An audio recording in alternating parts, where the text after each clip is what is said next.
नमस्कार, दिन दहाड़े देख रहे हैं आप। मैं हूं आपके साथ मनु तेवतिया। मध्य प्रदेश में 4 चरणों में शांतिपूर्ण तरीके से मतदान संपन्न हो चुका है, लेकिन इस बार मतदान प्रतिशत में गिरावट दर्ज की गई है, जिसको लेकर विपक्ष बड़े बड़े दावे कर रहा है। तो वहीं सत्ता पक्ष ने कम मतदान प्रतिशत को सरकार के समर्थन में बताया है।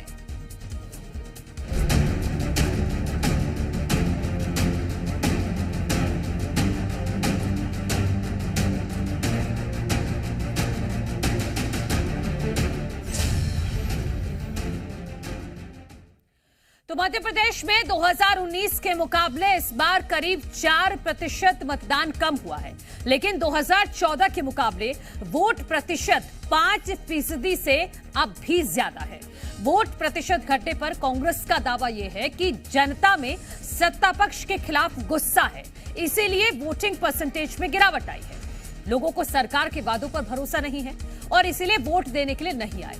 हालांकि कांग्रेस अभी भी ईवीएम को लेकर सवाल उठा रही है। राजगढ़ में स्ट्रांग रूम के निरीक्षण के दौरान दिग्विजय सिंह ने कहा है कि ईवीएम में जो सॉफ्टवेयर है उस पर भरोसा नहीं है। वहीं भारतीय जनता पार्टी का दावा यह है कि मतदान प्रतिशत घटने से कोई फर्क नहीं पड़ेगा, तीसरी बार बीजेपी सरकार बनाएगी। भोपाल में सीएम मोहन यादव ने बीजेपी में कौन ज्यादा वोटों से जीतेगा ये होड़ चल रही है, ये कहा। कांग्रेस के नेता स्ट्रांग रूम में घुसकर क्या कर रहे हैं? अच्छा था।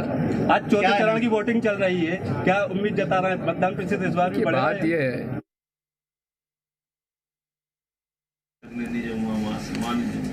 कांग्रेस के लोग मेरी समझ नहीं पा रहे हो, तेरे वहां जाने से नहीं जाने से हो क्या फिर भी मान नहीं रहे कि हम मानी जाएगी ना मानी जाएगी, जैसे कुछ जीत ही रहे हो। तो ये एक आदमी है कि अंदर के संगठन की जो उनकी अपनी जो स्थिति उससे वो जाने, लेकिन हम में से कोई ऐसी स्थिति नहीं बनी कि कोई लोकसभा पे कोई नहीं गया, कोई लोकसभा पे कोई 19वीं 20वीं बार नहीं, सारी लोकसभाएं एक से मिल रही और ये होड़ चल रही कि ज्यादा वोट।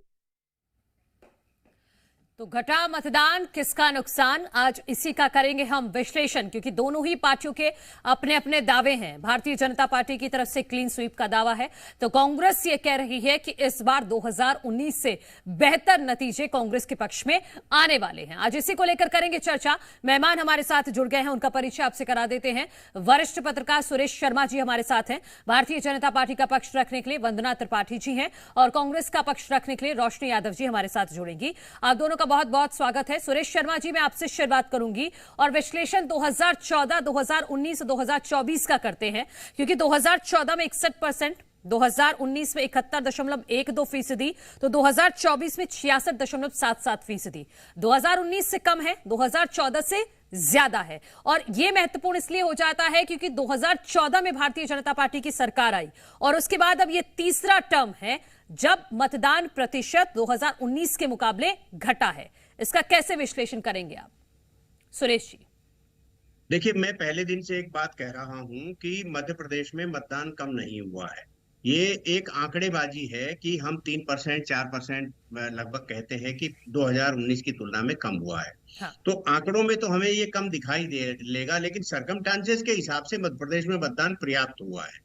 और वो पर्याप्त का आधार मैं जब कह रहा हूं तो ये कह रहा हूं कि पिछली बार जब 2019 में चुनाव थे तो मोदी फैक्टर भी था और सर्जिकल स्ट्राइक का फैक्टर भी था जो प्लस था, और उस प्लस के कारण ये जो 4-5% वोट है, मतलब उस समय तो ये 2019 और 2014 के अंतर को देखा जाए तो 7% से 15% तक का डिफरेंस सारे के सारे मध्य प्रदेश के 29 लोकसभा क्षेत्रों में आया है।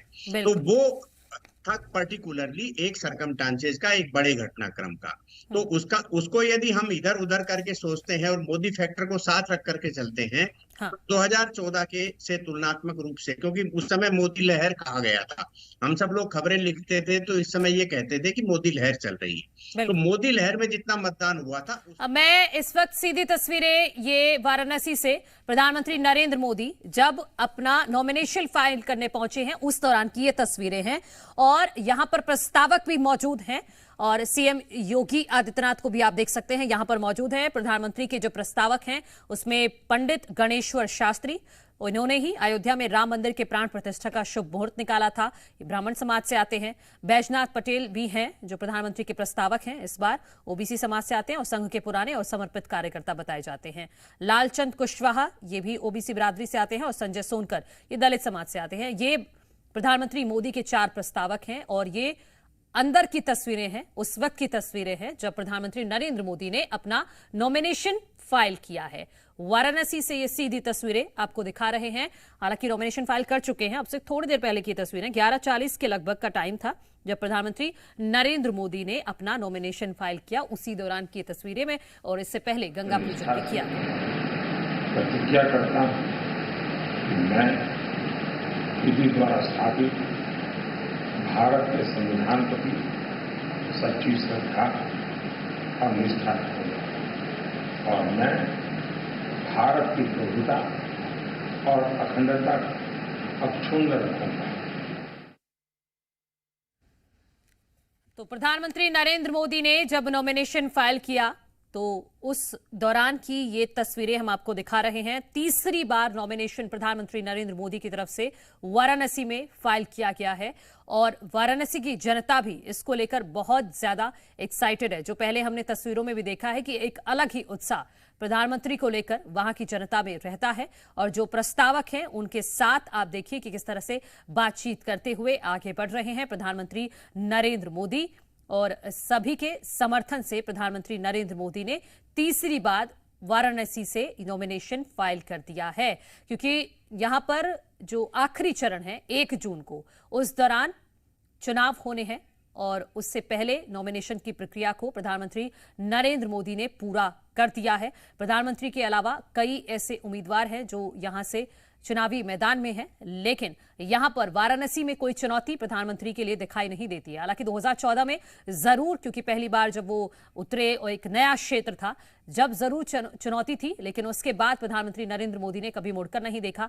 2014 ले लीजिए, 2019 में लीड और ज्यादा बढ़ी और अब 2024 से भी यही उम्मीद है कि रिकॉर्ड जीत प्रधानमंत्री नरेंद्र मोदी यहां से हासिल करने जा रहे हैं। 4 जून को सबके सामने नतीजे भी हो जाएंगे। 1 जून को वाराणसी में वोट डालना है और प्रधानमंत्री नरेंद्र मोदी आज काशी में मौजूद हैं। सबसे पहले उन्होंने गंगा मां का आशीर्वाद लिया, उसके बाद पूजन अर्चन किया और फिर जाकर उन्होंने अपना नॉमिनेशन फाइल कर दिया है 11:40 पर। तो प्रधानमंत्री मोदी की हैट्रिक की तैयारी है, क्योंकि इस बार तीसरी बार चुनावी मैदान में है और एक अलग प्रण के साथ प्रधानमंत्री नरेंद्र मोदी न सिर्फ वाराणसी में बल्कि देश भर में अलग अलग जगहों पर प्रचार कर रहे हैं, क्योंकि भारतीय जनता पार्टी का मिशन 400 है। विधि द्वारा स्थापित भारत के संविधान प्रति सच्ची श्रद्धा और निष्ठा रखूंगा और मैं भारत की प्रभुता और अखंडता अक्षुण्ण रखूंगा। तो नॉमिनेशन कर दिया है प्रधानमंत्री नरेंद्र मोदी ने। ये नामांकन कार्यालय की, कलेक्ट्रेट परिसर की ये सीधी तस्वीरें हम आपको दिखा रहे हैं और आज का दिन भारतीय जनता पार्टी के लिए बहुत खास रहा है, क्योंकि आज वाराणसी में प्रधानमंत्री नरेंद्र मोदी के साथ साथ एनडीए का कुनबा भी जुटा है। 11 राज्यों के मुख्यमंत्री यहां पर पहुंचे और इसके अलावा कई केंद्रीय मंत्री यहां पर पहुंचे हैं। अलग अलग दलों के जो नेता है वो यहां पर आज प्रधानमंत्री नरेंद्र मोदी के इस नॉमिनेशन में मौजूद रहे हैं। इससे पहले प्रधानमंत्री ने दशाश्वमेध घाट पर पूजा अर्चना की थी, काल भैरव मंदिर के दर्शन किए और सभी का आशीर्वाद लेकर अब नॉमिनेशन फाइल कर दिया है और अब एनडीए नेताओं के साथ यहां पर बैठक कर रहे हैं। और हम वापस लौटेंगे अपनी चर्चा पर। मतदान प्रतिशत क्यों घटा है, इसी को लेकर हम चर्चा कर रहे हैं। सुरेश शर्मा जी, अब अपनी बात पूरी कर लीजिएगा। कांग्रेस प्रवक्ता रोशनी यादव जी भी हमारे साथ जुड़ गए। रोशनी जी, आपका भी स्वागत है। सुरेश जी, जैसा मैं कह रहा था कि 2014 और 2019 के बीच जो अंतर है, उस अंतर का मैंने कारण स्पष्ट कर दिया था। अभी जो मतदान हुआ है वो मतदान में केवल मोदी फैक्टर है, कोई अदरवाइज सर्कमस्टांसेस नहीं है, जिसके कारण मतदान का प्रतिशत अपेक्षाकृत ठीक है। दूसरी बात यह है कि इस समय जो मौसम है मध्य प्रदेश में वो लू का मौसम है और उस मौसम के कारण आमतौर से आज हम इसका यदि सर्वे देखेंगे तो बड़ी संख्या में लोग अस्वस्थ हैं, तो जिनको डायरिया की बीमारी है। आज यहाँ के उसको देख लीजिए मेडिकल रिपोर्ट्स को, तो कुल मिलाकर के ये प्रतिशत सबसे बेहतर है। एक दूसरी बात मैं आपके कहना चाहता हूं कि इंदौर के बारे में कल हम दिन भर चर्चा करते रहे कि इंदौर में मतदान का प्रतिशत कम रहा है।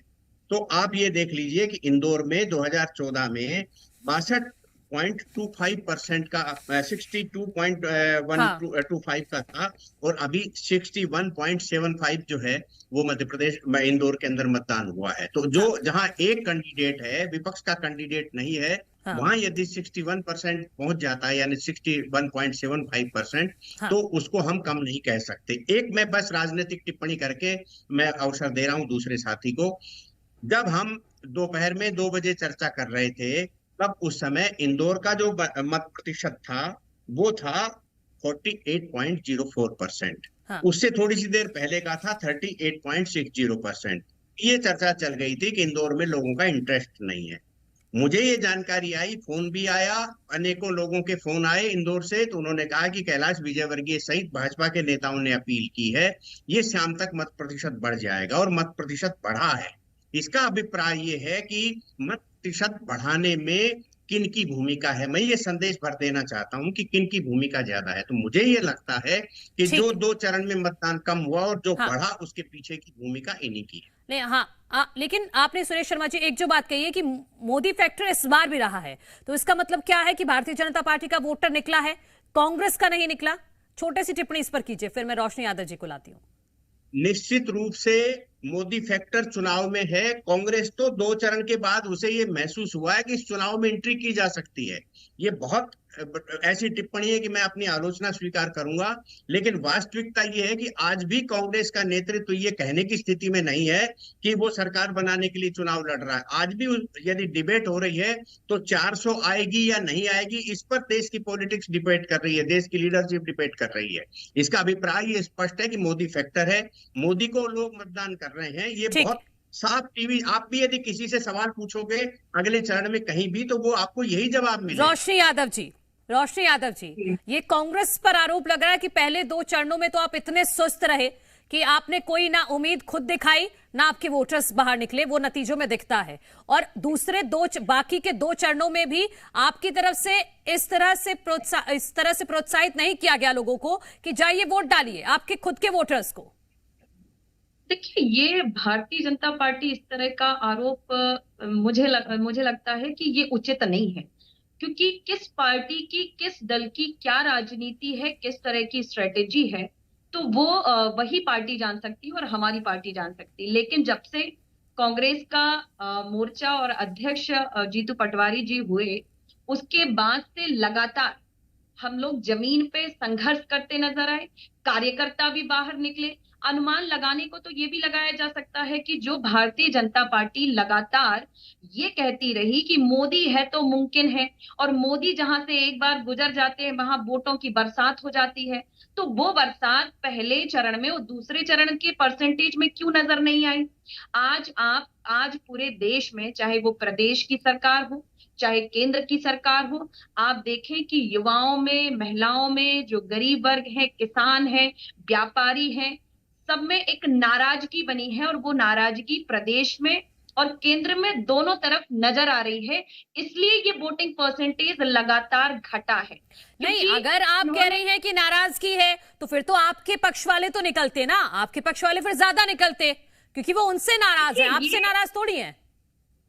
देखिए, ये आज तय नहीं किया जा सकता है कि किसके पक्ष के लोग निकले। अगर मैं पहले और दूसरे चरण की अगर बात प्रैक्टिकल बात नहीं है। मैं इसमें सुरेश शर्मा जी से कमेंट लेना चाहूंगी। रोशनी जी, आप बात पूरी कीजिएगा, आप बात पूरी कर लीजिए, मेरी बात सुनिए, आप बात पूरी कर लीजिए, लेकिन मैं इस पर कमेंट लूंगी। सुरेश जी को मैं पहले ही अलर्ट कर जरूर लीजिएगा। मैंने कहा कि अगर पहले चरण और दूसरे चरण को अगर देखा जाए, तो अगर मैं बहुत पीछे जाऊं तो एक जो है 1977 में वोटिंग परसेंटेज करीब 50% हुआ था, और वही 1984 में 56% वोटिंग परसेंटेज रहा था। उस समय कांग्रेस की एक बड़ी लहर के साथ सरकार बनी थी। तो मुझे लगता है कि फिर भारतीय जनता पार्टी को इस बात की चिंता करनी चाहिए कि मोदी की जो गारंटियां हैं, जो महंगाई कम करने के ऊपर ये जो नारा चलाया करते थे कि मोदी जी को लाना है तो महंगाई को कम करना है, तो आज ना तो वो महंगाई कम हुई, ना लोगों को रोजगार मिल रहा है। तो उस हिसाब से मुझे लगता है कि भारतीय जनता पार्टी के वोटर निकले ही नहीं है। ठीक है, वंदना त्रिपाठी जी, वो कह रहे हैं कि आपने जो वादे पिछले 10 सालों में किए उनको पूरा नहीं किया, इसी वजह से आपका वोटर नहीं निकला है बाहर। जी नमस्कार मनु जी, सुरेश जी सादर प्रणाम। नमस्कार रोशनी जी। देखिए मनु जी, वो एक जो शायरी है ना कि दिल को बहलाने के लिए हुजूर ख्याल अच्छा है, तो इनका ख्याल अच्छा है। 4 जून को पता चल जाएगा कौन जीत रहा है कौन नहीं जीत रहा है। और रही बात आप विपक्ष की, देखिए तो विपक्ष जब भी बात करता है तो वो ये बोलता है कि ये लोग 400 पार नहीं कर रहे। वो ये कभी नहीं कहता कि ये लोग 270 पार नहीं कर रहे। उन्हें पता है कि भारतीय जनता पार्टी जीत रही है। इन्होंने अपनी हार स्वीकार कर ली और देखिए किस प्रकार से वोटिंग परसेंटेज चौथे चरण तक बढ़ा। और देखिए भारतीय जनता पार्टी के कार्यकर्ता तो निरंतर कार्य करते रहते हैं, चाहे वो प्रथम चरण हो चतुर्थ चरण हो, सब में हमने कार्य किया है। और ये जो 10 साल की गारंटियों की बात कर रही हैं, तो हम गारंटी लेते नहीं, गारंटी पूरी करके दिखाते हैं। हमने जमीनी स्तर पर उन गारंटीज को पूरा करके दिखाया और इसीलिए कहीं ना कहीं 2014, 2019 और एक बार पुनः 2024 में माननीय प्रधानमंत्री मोदी जी प्रधानमंत्री के रूप में स्थापित होंगे। देखिए जब ये तथ्य और आंकड़े गिनाने लगती हैं तो तथ्य तो मेरे पास भी बहुत है। आप बताइए कौन सी सरकार थी जिसने गरीबी रेखा से 25 करोड़ लोगों को बाहर लाया। तो बहुत सारी बातें हैं, लेकिन सबसे जरूरी बात जो ये है वो ये है कि भारतीय जनता पार्टी का जो संगठन है वो कार्य करता है, माइक्रो मैनेजमेंट करता है और निरंतर कार्य करता है। कोई चुनाव आने पर नहीं करता है। और कांग्रेस के फेलियर का जो कारण रहेगा वो रहेंगे जीतू पटवारी जी। जिस दिन से उन्होंने प्रदेश अध्यक्ष के रूप में कमान संभाली है, उन्होंने पार्टी को तितर बितर करके रख दिया। उनके कार्यकर्ता पलायन कर गए, वरिष्ठों का कोई सम्मान नहीं बचा। उनकी पार्टी के बड़े बड़े नेता जैसे कि सुरेश पचौरी जी, रामनिवास रावत जी जैसे लोग भारतीय जनता पार्टी में आए, जो एक जमाने में कांग्रेस के समर्पित कार्यकर्ता। हाँ, इसका विश्लेषण तो मुझे लगता है हम 4 जून के बाद करेंगे कि कौन जिम्मेदार और कितना जिम्मेदार, क्या नतीजे रहते हैं। लेकिन सुरेश शर्मा जी, जो बात रोशनी यादव जी ने कही, एक बात तो ये कि छिंदवाड़ा, राजगढ़, खरगोन ये ऐसे लोकसभा क्षेत्र हैं जहां पर वोटिंग परसेंटेज अच्छा रहा है। तो मतलब जहां दिग्गजों ने इनिशिएटिव लिया है, चाहे वो कांग्रेस के हो चाहे बीजेपी के हो, वहां पर वोटिंग परसेंटेज बढ़ता दिखाई दे रहा है। और दूसरी बात ये मुझे लगता है कि ये प्रैक्टिकल बात नहीं है कि हमें नहीं पता भाई कांग्रेस का वोटर निकला है या बीजेपी का वोटर निकला है। आपके बूथ एजेंट वहां पर मौजूद रहते हैं, आपको पता होता है कि किसके पक्ष में वोट डाल रहा है मतदाता, कम से कम आइडिया तो हो जाता है। ये बिल्कुल सत्य है। मैं लगभग 6 लोकसभा चुनाव कवर कर चुका हूं और मुझे ये मालूम है कि पोलिंग बूथ के लोग जब शाम को मिलते हैं तब राजनीतिक पार्टियों में इस बात का विश्लेषण हो जाता है कि हमारे कितने वोट पड़े हैं और कितने नहीं पड़े हैं। तो एकदम से जानकारी रहती है, पार्षद से लगाकर पार्लियामेंट पूरी जानकारी रहती है। तो इसलिए ये कहना, मुझे नहीं लगता कि अब भाई अपने आप को थोड़े दिन के लिए और खुश रख सकते हैं तो बिल्कुल रखिए, कांग्रेस और भाजपा हो यदि ऐसा सोचते हैं तो। लेकिन ये फैक्ट है।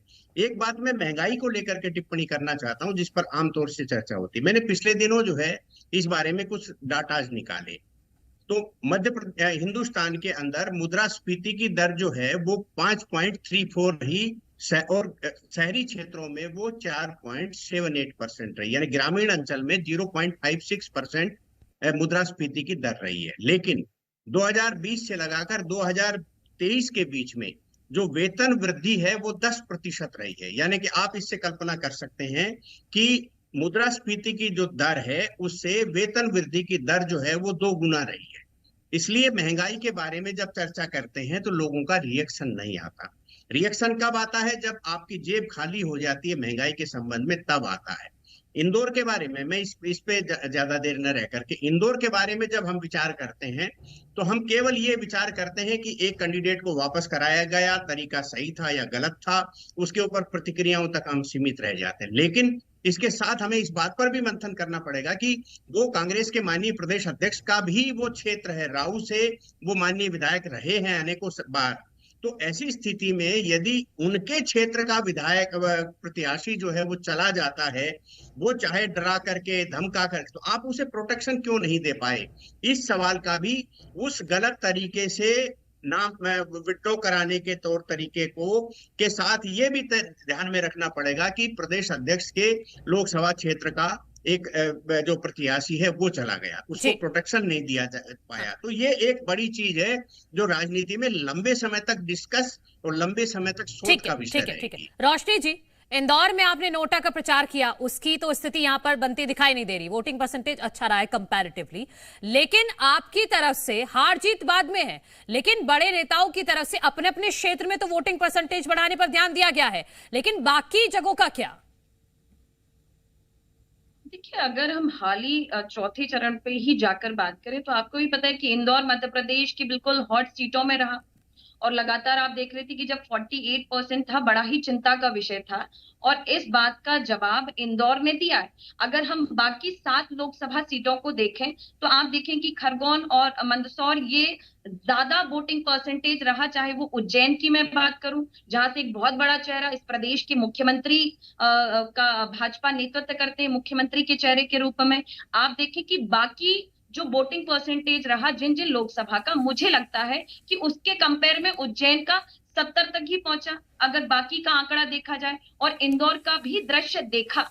ये मैं मान सकती हूं कि ठीक ये गलत हो सकता है कि हाँ हमारी कहीं कमजोरी नजर आई हो, और इस बात को हम बिल्कुल स्वीकारते हैं कि कांग्रेस लगातार संघर्ष में चुनौतियों से लगातार लड़ रहे हैं, लेकिन हम अपने प्रयासों में विफल नहीं हैं।